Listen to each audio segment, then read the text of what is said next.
Hello friends, ഞാനിന്നൊരു വെള്ളരിക്ക പച്ചടിയാണ് ഉണ്ടാക്കുന്നത്. അതിനുവേണ്ടി പഴുത്ത വെള്ളരി അരമുറി എടുത്തിട്ടുണ്ട്.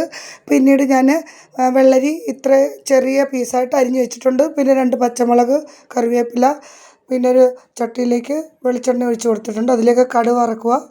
കടുക് പൊട്ടിയതിന് ശേഷം വറ്റൽമുളക് ഇട്ട് കൊടുക്കുക. പിന്നീട് വേപ്പില ചേർത്ത് കൊടുക്കുക. പിന്നീട് അരിഞ്ഞ് വെച്ചിരിക്കുന്ന കഷ്ണങ്ങൾ അതിലേക്ക് ചേർത്ത് നല്ലതുപോലെ ഇളക്കുക. അതിലേക്ക് കുറച്ച് ഉപ്പുപൊടി കൂടി ഇട്ട് കൊടുക്കണം. അപ്പോൾ നല്ലതുപോലെ വെന്ത് കിട്ടും. ഞാനിതിൽ ഒരു തുള്ളി വെള്ളം പോലും ചേർക്കത്തില്ല. ഇങ്ങനെ തന്നെ അടച്ചു വെച്ച് വേവിക്കും. ഇപ്പോൾ അടച്ചു വെച്ച് വേവിച്ചിട്ട് പിന്നീട് ഞാൻ തുറന്ന് നോക്കി ഒരു പകുതി വേവായിട്ടുണ്ട്.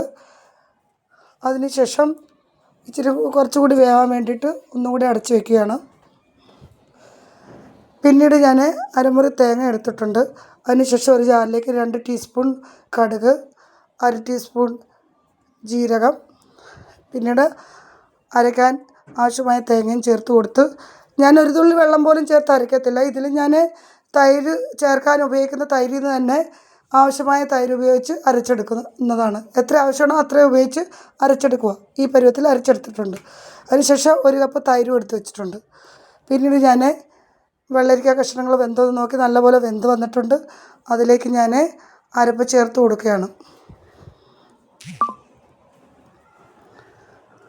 അതിനുശേഷം എടുത്ത് വച്ചിരിക്കുന്ന തൈര് കൂടി ചേർത്ത് കൊടുക്കുകയാണ്.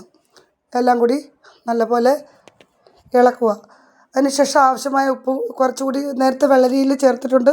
തൈര് ചേർത്തതിന് ശേഷം കുറച്ചുകൂടി ഉപ്പ് പാകത്തിന് ചേർത്ത് കൊടുക്കുക. അപ്പോൾ എൻ്റെ വെള്ളരി പച്ചടി റെഡി ആയിട്ടുണ്ട് കേട്ടോ, വെള്ളരിക്ക പച്ചടി. അപ്പോൾ എല്ലാവരും ഇതൊന്ന് ട്രൈ ചെയ്ത് നോക്കണം. ഇഷ്ടമായെങ്കിൽ സബ്സ്ക്രൈബ് ചെയ്യാൻ മറക്കരുത്.